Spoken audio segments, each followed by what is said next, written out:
So welcome everybody. So we are so excited to be here today to talk about the balance between efficiency and compliance when talking about marketing operations for financial services marketers. So today we have as a guest speaker, Rusty Warner, who's a VP Principal Analyst for Forrester, and also joining us is Ewan Ferguson from Suncorp Bank, who is a marketing operations product owner, who is also here to talk to us about what it's like day in the life of somebody who's managing this every day and kind of dealing with the trials and tribulations of managing, I guess, the technology as well as the campaigns as well.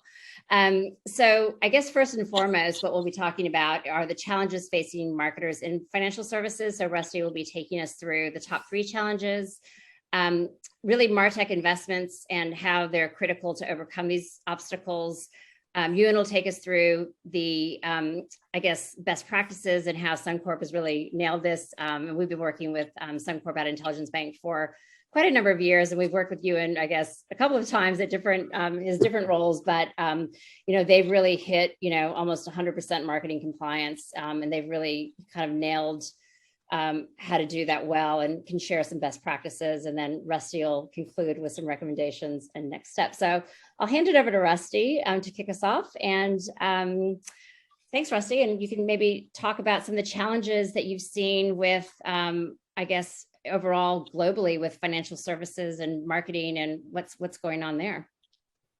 Sure. Well, thanks, Tessa. Well, the number one challenge that we see is just that explosion in digital content. And that demand is really driven by the consumer. And we're seeing empowered customers are more informed. They use a lot of digital channels, and they have a real desire for those digital channels to blend into their lives. But at the same time, they want to be in control of those digital experiences.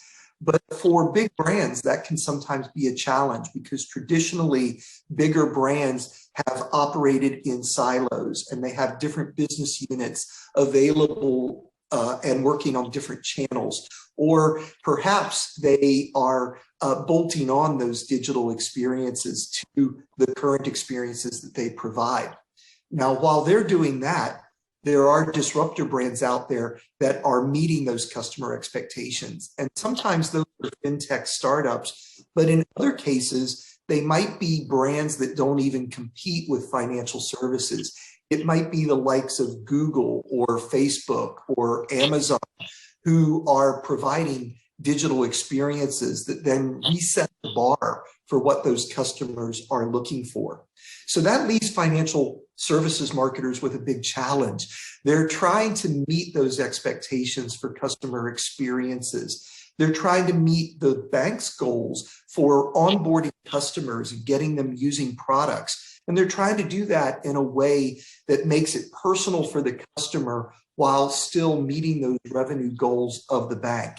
But internally, we find that those organizations are very stressed.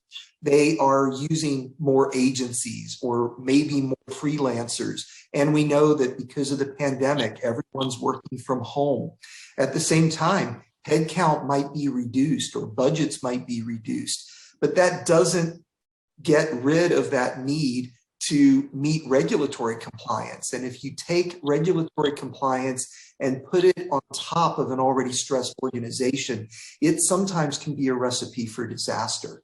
So I think that digital content explosion is a big challenge. And I'm sure Ewan has a perspective there because he's lived this day to day. Yeah, absolutely. So our marketers have more on, things have to happen more quickly. And what we don't want to do when we try to meet that compliance requirement is make things more difficult. So I think in practice, that can be quite a difficult balance. Yes, so I think what's interesting. You've got more work, you've got less resources, you've got more regulation. So, you got to turn to tech to solve the problem at the end of the day, isn't it? So it's, yeah. And I think it's, when we talk to other clients, we've got some clients in insurance as well. And, they're like, we used to work with maybe 20 projects on at the same time with 5 agencies. And now we've got 200 projects and 10 agencies, and how do we balance it all? So it's and more regulation, and it's the perennial issue that that marketers are facing kind of across lots of regulated industries that we see. Well, and you hinted at, I guess we all hinted at that second big challenge that we see, which is regulatory compliance. And of course, this continues to evolve. We know that in Australia, we have the design and distribution obligations that are aimed at product governance. We know that there are special commissions that have been established just because of some of the problems that we've seen in the financial services industry. In North America, there's the SEC, but there's also the Financial Industry Regulatory Authority. And I'm based in the UK, and here we have the Advertising Standards Authority and the Committee for Advertising, where they're really trying to look at honest and decent and truthful practices in advertising. And this legislation continues to change, and these guidelines change on a regular basis. And you and I know you've run into this as well. Yeah, absolutely. It says it on the page, complexity. So you really need to make these concepts accessible to marketers. And what you don't want to do is increase that complexity any further than necessary. So there's an opportunity with technology to really support the process and support people as they work their way through the process. The way that we like to think about it is, don't make the marketers think about it. So it's just as part of the woodwork. And also, I think it's important that regulation and I guess the compliance side of marketing, it's just part of everyone's job. So, when it gets to the point where it has to be only the legal team or only compliance are doing it, it never happens, and that's when it falls over. Well, and we mentioned when we were talking about the first challenge that there are disruptor brands that are really accelerating the need for banks to respond to this need in the marketplace. And here we see that there are lots of fintech startups that are vying for the attention of your customers in financial services. And more people are comfortable working with one of those fintech startups or a mobile app to get the banking services that they're looking for. Or they're even quite happy working with an organization that doesn't have bank branches, or maybe even one of those big tech companies, like I mentioned earlier, that are beginning to offer financial services.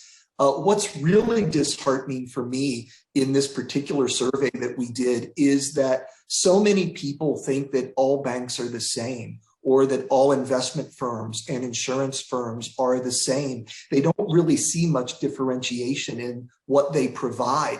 But at the same time, they're really looking for more personalized experiences and really looking for innovation. And if we don't find that from the more traditional banks, then these fintech startups can step in and start to take customers away. The one ray of hope here, I think, is that we do see that consumers tell us they appreciate that human touch. They appreciate being able to talk to a human and interact with a human. And we know that that's been the traditional strength of the banking industry. But it may not be enough if we can't address all of these other issues and provide those customers with the personalization and innovation that they're looking for.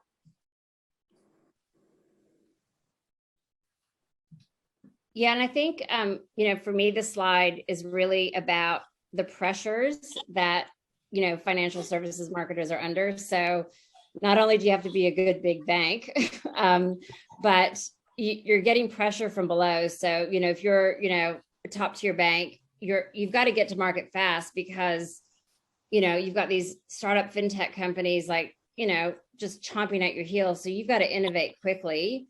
And then you've got the Googles and the Amazons, like, getting in on it as well. But likewise, then you've got all these fintech startups, they need compliance too. So, we do we've got a lot of clients, obviously, in the fintech area. And they're like, they come to us all the time. They're like, you work with all these banks. What do we do? Like, how do we deal with FINRA? How do we deal with the SEC? How do we deal with, in Australia, like the Royal Commission? And that's a really important part of, I guess, the compliance side of things. And I guess for you, getting to market faster, and when you're looking at your campaigns, I know one of the things that you guys look at is, how do you improve on the speed to market? Is that something that you can share with us as well? Yeah, so I think leveraging technology, looking at our MRM capability, one of the key outputs apart from compliance is visibility. So it's being able to visualize the totality of the work coming through our marketing teams. And with that, we can look at efficiency and effectiveness and empower people to make decisions that can improve in that space. So, this shows the environment in which financial services marketers are working, and I think there's a real opportunity there to help make things a little bit easier with technology.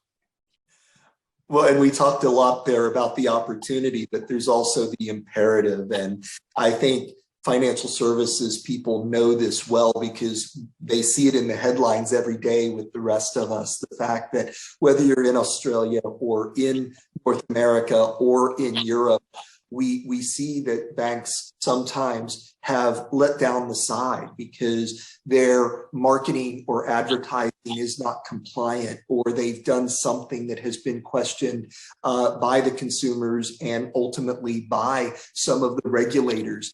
And you can see here that this is not unique to the traditional banking industry. It does apply also to fintech startups. We've seen apps that have literally been banned from operating in the industry because they've gotten compliance wrong.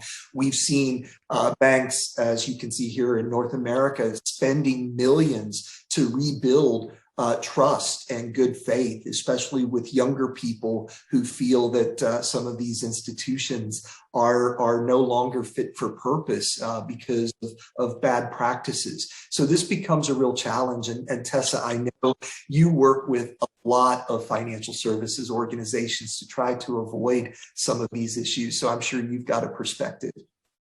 Yeah, we usually get the call as soon as the headline hits.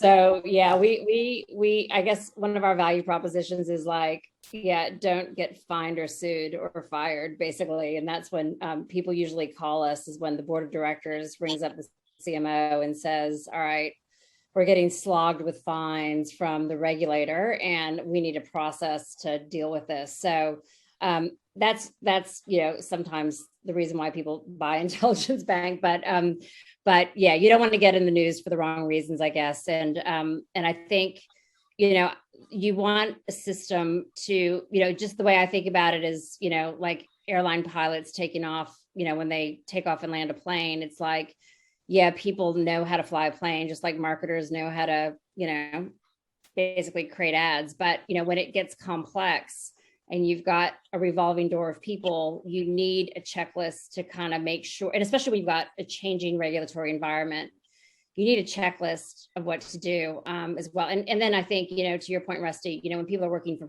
home, it just adds, just additional complexity.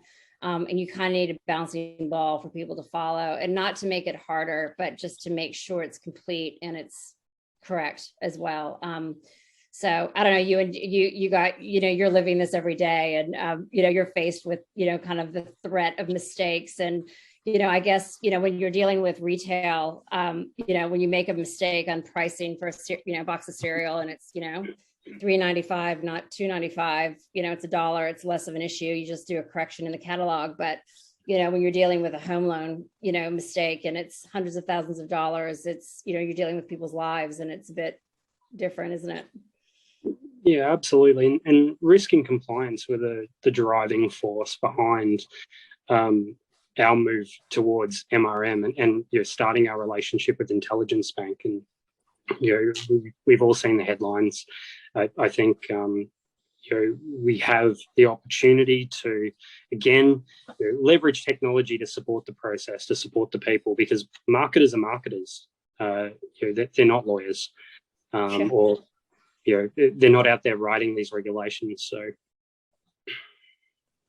yeah, that's right. Well, and Tessa, I think you gave a great analogy there with the airline pilot. And just like it's too late once the plane is in the air to do that checklist, it's too late when you're getting the fine to do something about it. And so one of the things that we see organizations investing in is marketing technology that can help them solve some of these issues upstream so that they don't become problematic downstream. And I know it's hard to think of MarTech as supporting compliance, but it really can, depending on the types of MarTech that you invest in. And we know that, of course, with the pandemic, there have been impacts to spending across the board, and marketing is not immune to that.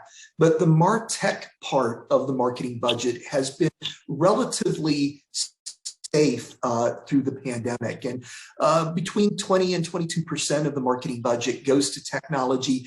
And I'm pleased to say that when we've been talking to marketers, we find that for 2021 and looking ahead to 2022, they expect their budgets to stay around the same, or more than 40% tell us that the budgets are going to grow. And we think that's an encouraging sign, and it does leave some room in that budget to invest in some of the technologies that would support compliance. Mm-hmm.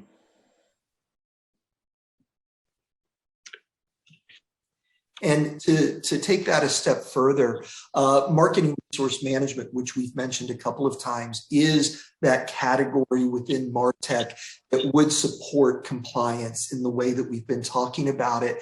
Now, I've followed this space for quite a few years, and I know that if you look at the overall marketing automation budget, that marketing resource management part has historically been relatively small. It's 10% or less of that total MarTech spend.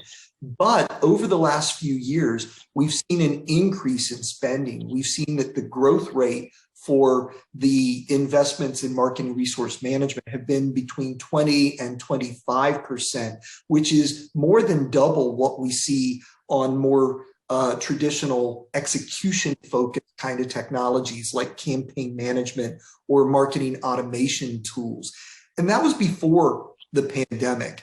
I think that as we go through the recovery, we're going to see that this picks up even further, because we think that marketing resource management is one of those critical investments that will help a bank not only meet those regulatory compliance needs, but it'll make them more efficient. It'll make them more agile.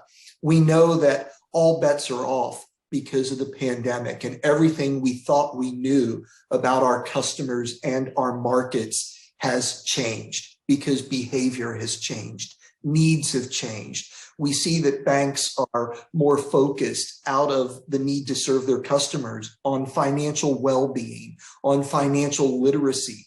And guess what? That's going to mean a lot of new content that you have to develop. But that content also has to be compliant.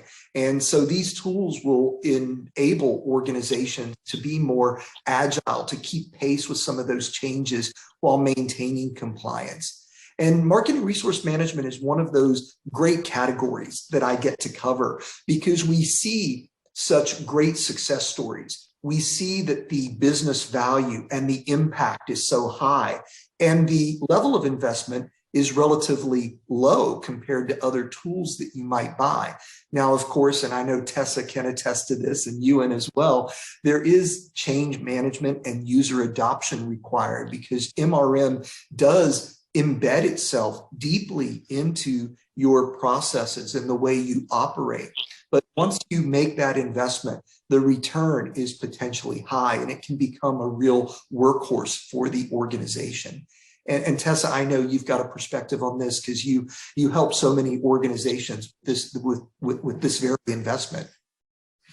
Yeah, I think it's Ewan's a really good example of what he's done at Suncorp. And, I think it doesn't matter what technology it is, whether it's an MRM system or it's CRM or whatever it is. I think when you approach any sort of technology and think, okay, I'm going to buy it, I'm going to buy the software and that's going to fix my problem. I think that's the biggest, kind of myth on the planet. You definitely need people and a product owner who is going to ensure that there's proper change management within the organization. And I think the other thing is, I think we've joked about this a lot, Rusty, that you don't want to also bite up more than you can chew. So a lot of times, a client will come to us and they'll say, okay, we're coming from chaos, we're coming from spreadsheets and nothing, and we want some really sophisticated workflow and sign-offs. And we're like, don't do that. That'll be a nightmare because you'll never get your team to do it. So we always think, take baby steps and do what your organization can and take them on a journey and start small. And it's really important you do that. And, I think later on, we'll talk a little bit about, reporting and how to get to that outcome. And, Ewan's done an awesome job at doing that. And we can talk a little bit about that later, but it is a process to get there. And it does also take not just one person, but it takes, definitely a small team, especially in a large organization, to realize it as well. And you can't just rely on the vendor and magic to make it happen. You do need to invest in it as well as the technology. You do need the people to make it happen. Yeah, absolutely, Tessa. I think MRM is foundational in terms of operational efficiency and marketing teams. But in terms of implementation, you need to make sure that you're getting that right. So we spoke about change management. Tessie spoke about not doing everything at once, and that's been a really important part of our journey at Suncorp. What we introduced in the first instance is not what we have now. So there's no set and forget, and we've learned along the way to ensure that we're removing duplication, that we're capturing data points within the system that are relevant in terms of reporting and decision making and operational enhancements in the future. So it's definitely a journey, a lot of learning, and I think that as a product owner, the people that I've leaned on most are marketers, asking them, what are they trying to do and how can we support that?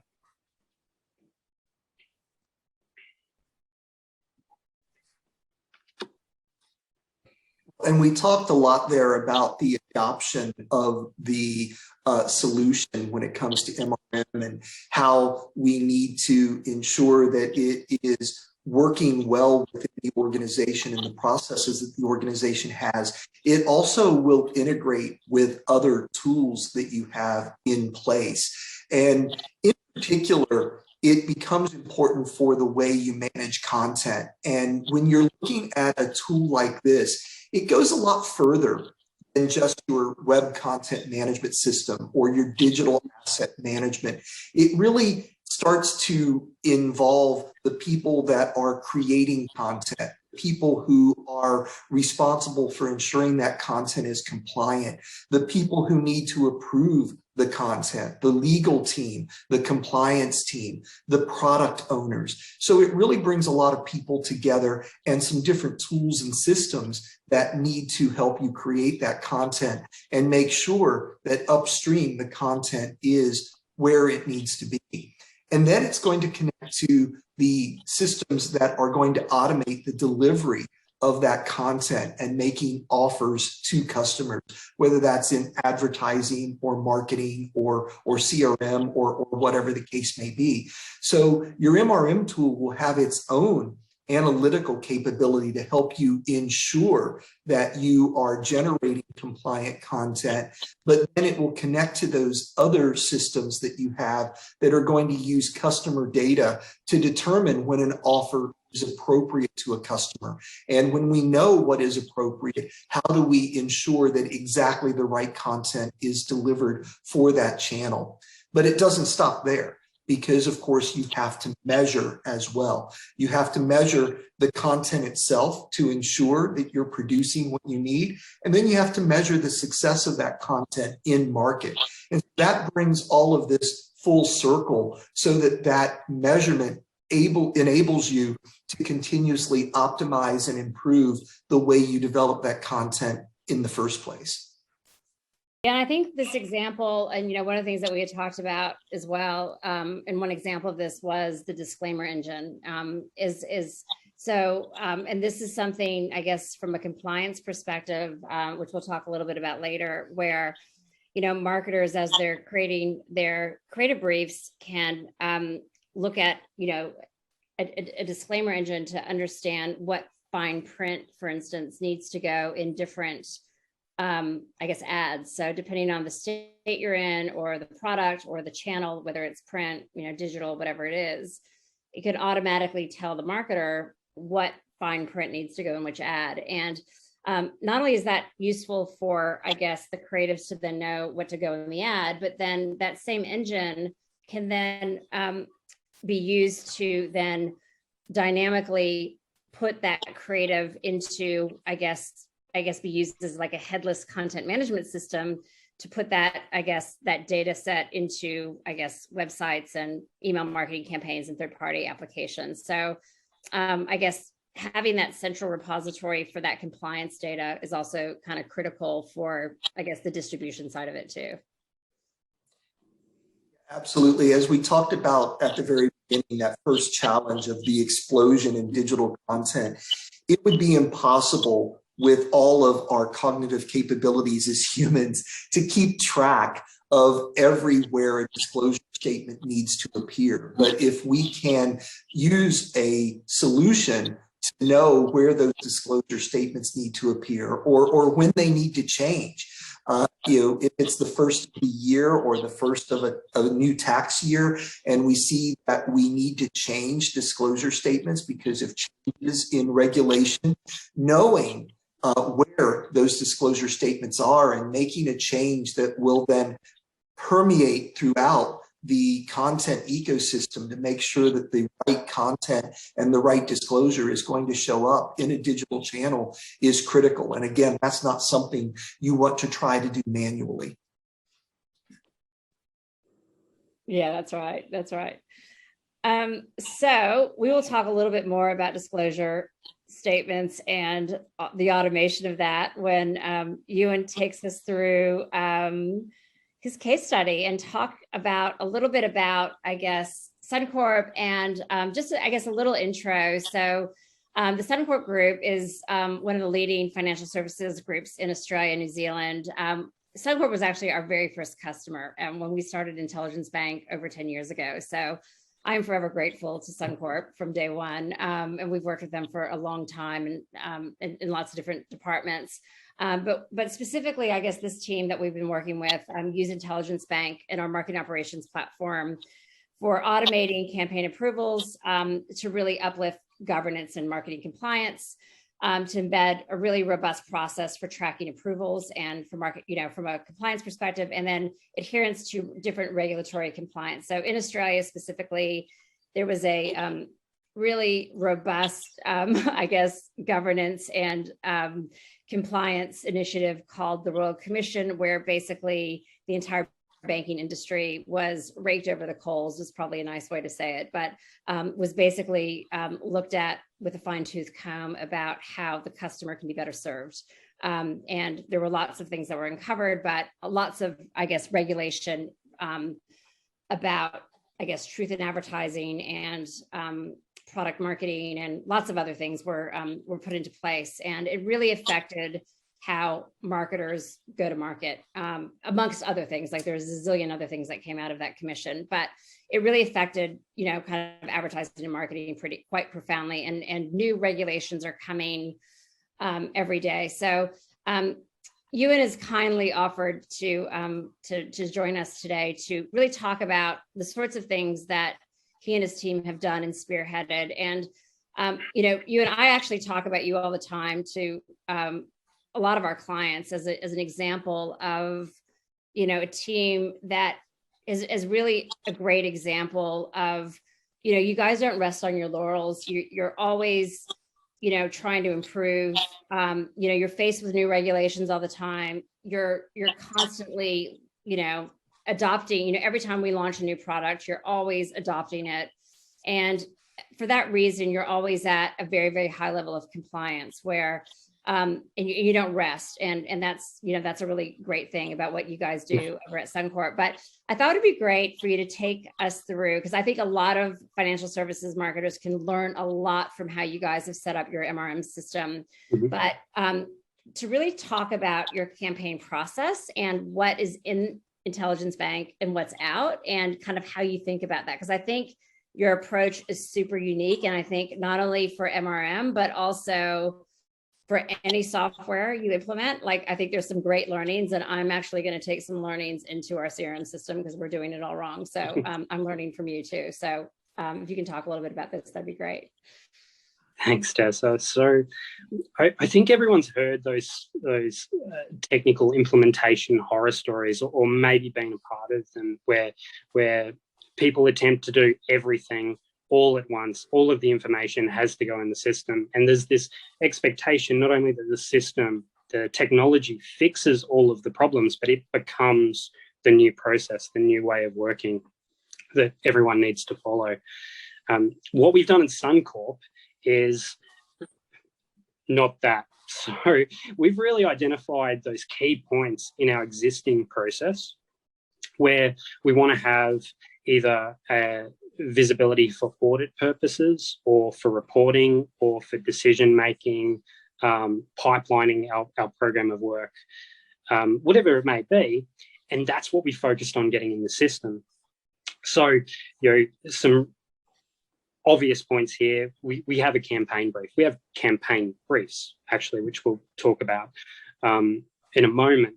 But that's the first point in which we'll enter information into the system. We try to do that as early as possible because that gives us our pipelining. So if we're looking at 90 or 180-day pipelines, having the go-to-market date in the system and potentially the out-of-market date as well allows us to report on that. We recognise there's conversations occurring before then, so they'll be internally. Potentially, they might involve our agency partners as well. And there is a set of documents and processes that our marketers will follow before they get to the point where they're entering data into the system.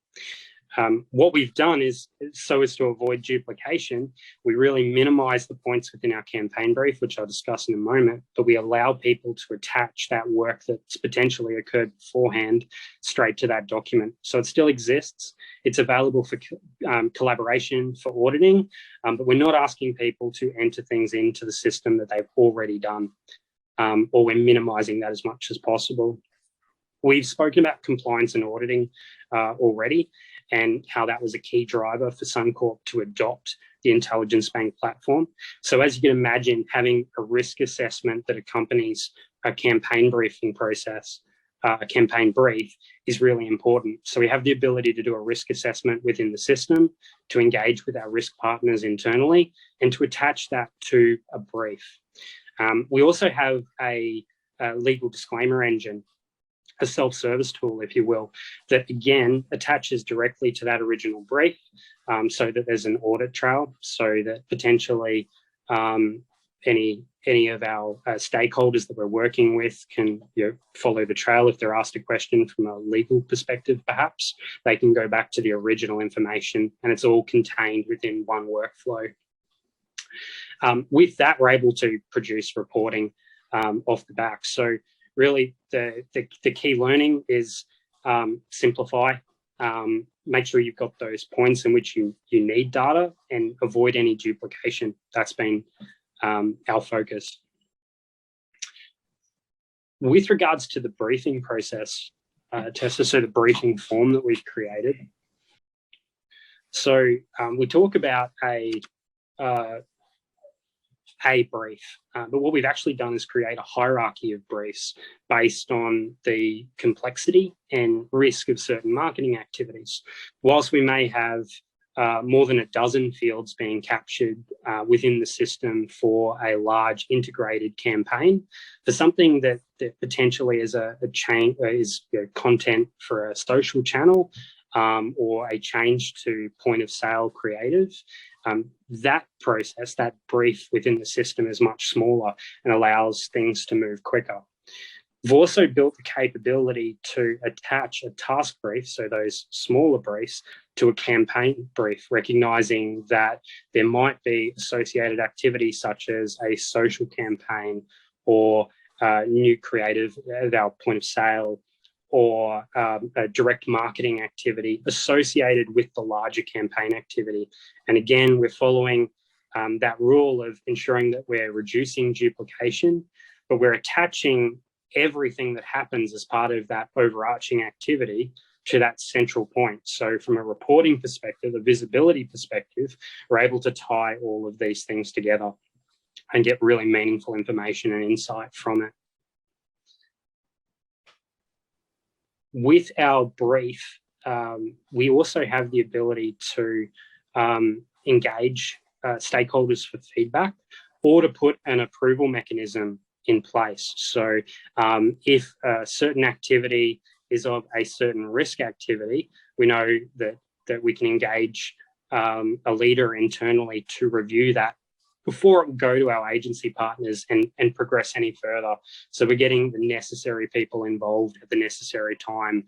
And we're ensuring that we don't have that potential single point of failure at the very end of a process, which sometimes happens when you look at risk controls or auditing measures.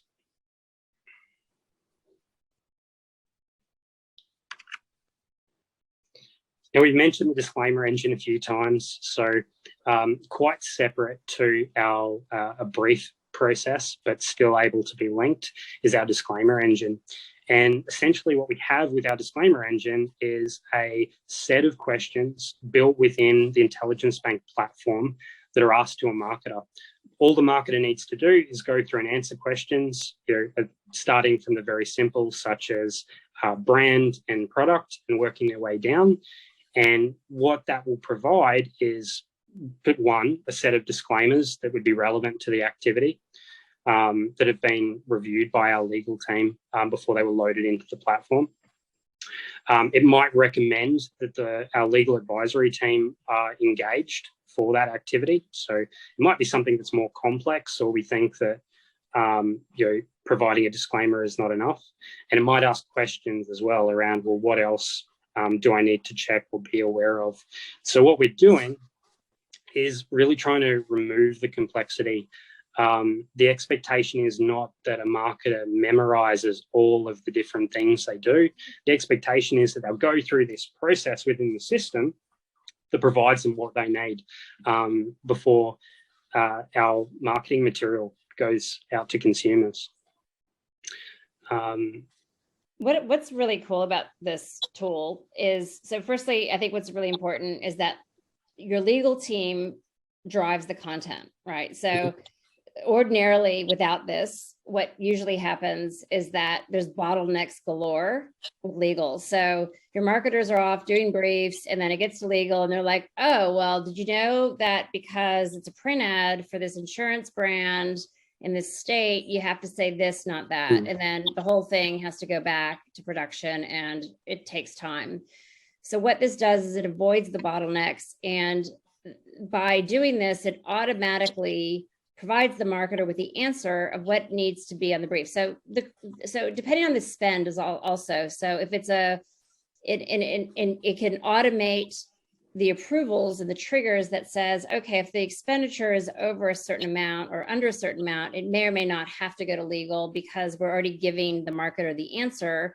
And we trust that marketers are going to do the right thing, because most people want to do the right thing if they're given the right answer, which is great. So I think what this does is obviously gives them the tools, and then they can give it to their agency, whether it's in-house or external. And then the legal team can be rest assured that it's going to happen, which is fantastic.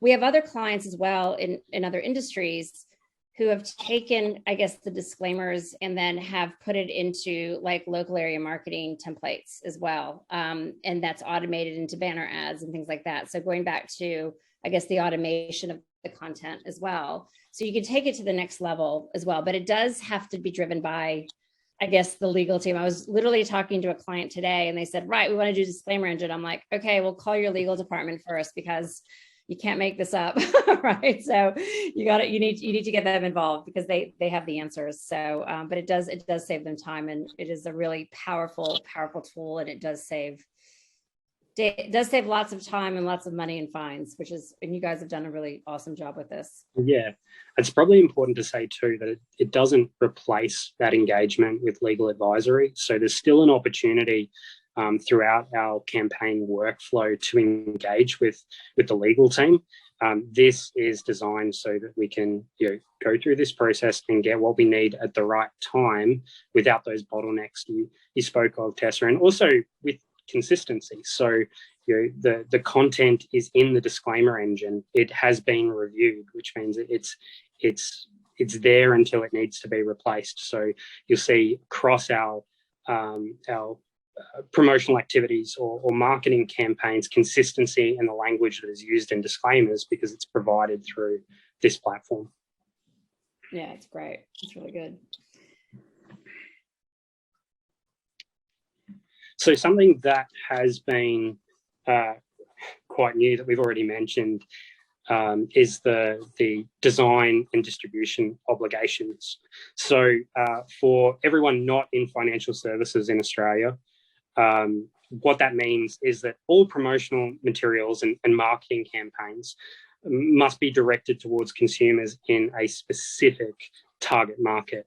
So we have to make a target market determination to say this particular product is for this particular group of consumers.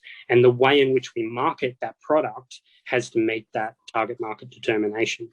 So when you think about what would be required if we didn't have a disclaimer engine, that obviously this is something that has a level of complexity that we would be adding on to potentially hundreds of other things that need to be remembered. I think from memory, Tessa, I was told it's more than 1,000 data points exist within our disclaimer engine to come up with the information that exists. So when you think about what would be required on top of what already exists when something like this DDO program of work occurs, being able to not create a new process, but include this within the existing process to provide all of the information that is required under the regulation within the system really reduces that complexity. We're not putting too much on our marketers. And I think having that capability to do it relatively quickly, update the system, really helps us ensure that it's there when it needs to be. So when we got to the date where we needed this in the system because we had marketing campaigns starting that would go live post the 5th of October 21, it was a relatively easy process for us to work with Intelligence Bank, make sure the content is there and be ready to go. And that's really what the disclaimer engine gives us. Yeah, and I think also, I think it's really about updating forms in the front end, and it's conditional logic. So it's not, like you don't need a degree in computer engineering to make that happen as well. So in terms of reporting, I've spoken about those data points that we want to create within the system and what's important when we're looking at, measuring what we're doing, looking at our effectiveness and our efficiency, getting the right information to make decisions. We've been able to produce numerous reports. Our focus is absolutely on compliance. So I've spoken about our risk assessment within the system. So making sure that when something goes live, there's a risk assessment within the system attached to a campaign brief. With our disclaimer engine, so making sure that a marketer has gone through that process appropriately, and again, attach that to the system. And that's one of the reports. We've reported on a number of other things, but what I would say, Tessa, is that I've always worked very closely with your team around what we should be focusing on. What's best practice? What will give us insights that potentially we haven't thought of? So I found that part of the relationship to be really important, rather than potentially reporting on everything or nothing internally to try and work it out. We've been able to draw on experience from Intelligence Bank. Yeah, and what what's interesting is that sometimes what's best to do is report what's not there versus what is there. Yeah. Because sometimes what's not there is more important, because that's the gap. And so you want to look at, obviously what's gone through the complete process, as Ewan mentioned. You want to see who's not using it so you can go address that. And I think Suncorp's done a really, really nice job. When people aren't using it, it's not about, the stick, it's more about the carrot, and it's about educating teams about why they need to do it from a compliance perspective. And it's looking at also the time that it's taking to complete the different tools. So, for estimate approvals, feedback, legal forms, the marketing risk assessment, and the PIR forms. So it's really looking at the end-to-end process and how do they get to market faster. So I guess, Rusty, keeping in mind, the pressure from fintech and the pressure to get to market faster and constantly optimizing. So it's not a set and forget thing. It's about how do we continue to optimize our program and how do we help the marketers? Yes, we have compliance. It is a reality. But how do we help them get to market faster? And how do we continue? And it's all about continuous improvement. So, a lot of our clients, they tend to sometimes think about vanity metrics. So logins is, something that people like to focus on. And sometimes, the truth hurts, right? The truth about, are people actually using a system? And sometimes people don't want to focus on that, but it's really important that you look at the end-to-end process. So it's all very well that people start a brief, but are they completing, the legal form and the risk form, as an example? And that's what you need to know. Like if you're in charge of compliance at a bank, that's what you need to know about. And it's better to know and fix it than the regulator coming after you, a year later and not knowing. And so it's these kinds of reports that, and I think to Ewan's point, less is more sometimes, and just focusing on, maybe a couple of data points that matter. Because you can look, any system, in most systems, you can pull a couple of things out, you can pull out whatever you want, but really focusing on kind of the key things that are going to get you compliant and that really demonstrate the usage is super important. So I guess moving on, Rusty, we'll hand it back over to you for some recommendations before we wrap up. And I guess you speak to people like you and all over the world all the time, and you can, share with us some other, some verbatims and comments from other, fintech and other financial services marketers as well.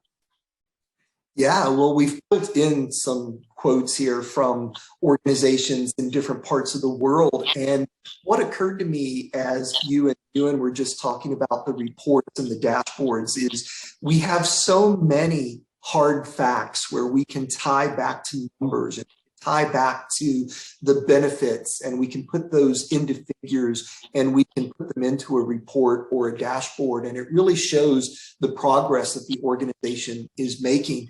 But sometimes it's not as easy to express by numbers. And what I chose to do here is just bring you some quotes from different organizations that have talked about the overall impact of the tool instead of looking for some of those hard figures. Like here, we see from Australia that as this particular organization wants to become more focused on customer service and they want to be more conversational in those banking interactions, they needed brand new content to be able to do that effectively. And without the right tools, they would have really struggled to do that. Now, it's really hard to put a number on what that's worth to the organization, but they've got some, increases in net promoter score that prove it was the right decision for the organization. Or in the UK, where we see that their focus has been more on the financial side and just getting a handle on how much things cost to get into market in different areas and how they can improve some of that financial aspect of things. Or one that I talked to in Europe quite a bit, where for them, it's all about trying to roll out a new digital experience for customers, but at the same time, there's an employee version of that. And as they roll that out, they know that they need to build the right content and compliance in. So actually, these tools are enabling the rollout of an entirely new customer experience and employee experience system that is part of their digital transformation. And then finally, we get to North America, where it's all about compliance. This happens to be one of the organizations that has had some issues in the past. And so they may have turned to the tool a bit late, but now that they have it, they really see that they are able to manage that compliance across all the many different brands that they represent across a lot of different states with different rules and regulations. And as you're looking at this as a bank, if you're thinking about this type of investment, or you're thinking about how you might want to look at the benefit of the investment, I would say that operational efficiency should be viewed as a business driver. When we talk to people about what's really the motivation behind their digital transformation, of course, we get answers about driving revenue or delivering a better customer experience. But at the top of the list is that operational efficiency. And that extends to the way the tools work and the technology capabilities. But it is more important to how it makes the organization more agile and more collaborative in the approach to solving some of these problems. And I know that's something that you stress when you're doing implementations of the Intelligence Bank solution.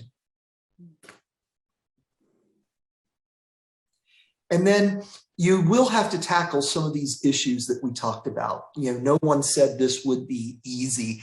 And in-house skills and talent are a problem for a lot of organizations. And that's why you have to look for a tool that is going to help facilitate some learning within the organization, facilitate some process improvement so that skills don't hold you back and that people feel empowered. As Tessa said earlier, most people, in fact, I think all people really want to do the right thing. And if you give them the tools that enable them to do the right thing, then I think you can start to get past some of these issues that we see with headcount and tools and training and so forth.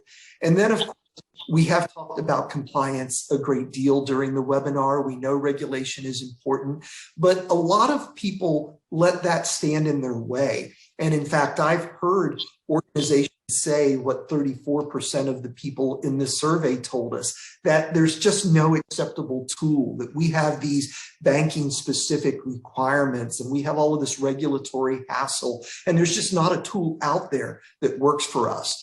Now, obviously that's not true. You may have to look a little bit harder to find tools that can meet your needs for these particular requirements. But there are certainly banking specific applications out there, as I'm sure Tessa and Ewan would attest to.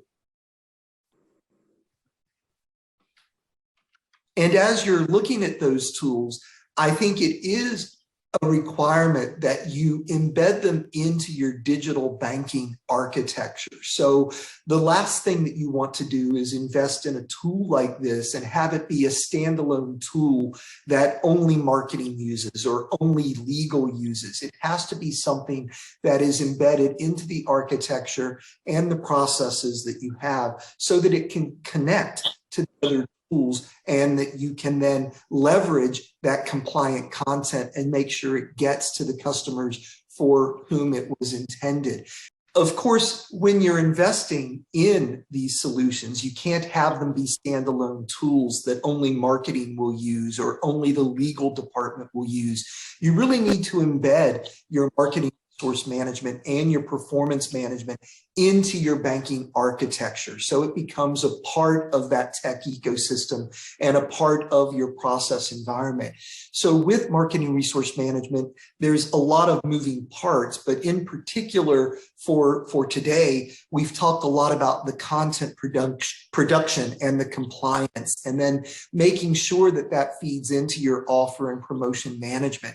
And then for measurement, don't just think of measurement as the revenue gain. Think of it as well as how you're going to measure the effectiveness of your content, how you're going to measure the positive impact you get from verifying that the content is fit for purpose and that it's compliance.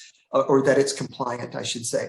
And all of that has to fit into this overall digital banking architecture in order to be successful for you.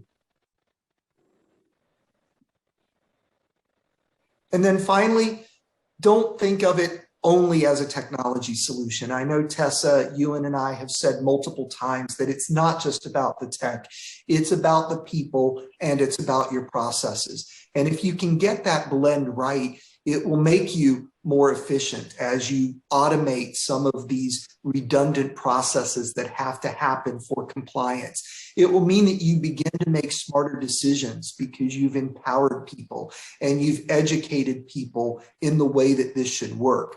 That will make you faster to market. It will help you set up an environment where you can continuously optimize and improve what you're doing. And most importantly, if you get all of this right, it will help you do what you were setting out to do in the first place, which is deliver better customer experiences that are compliant with regulation and help you drive good business practice for the bank.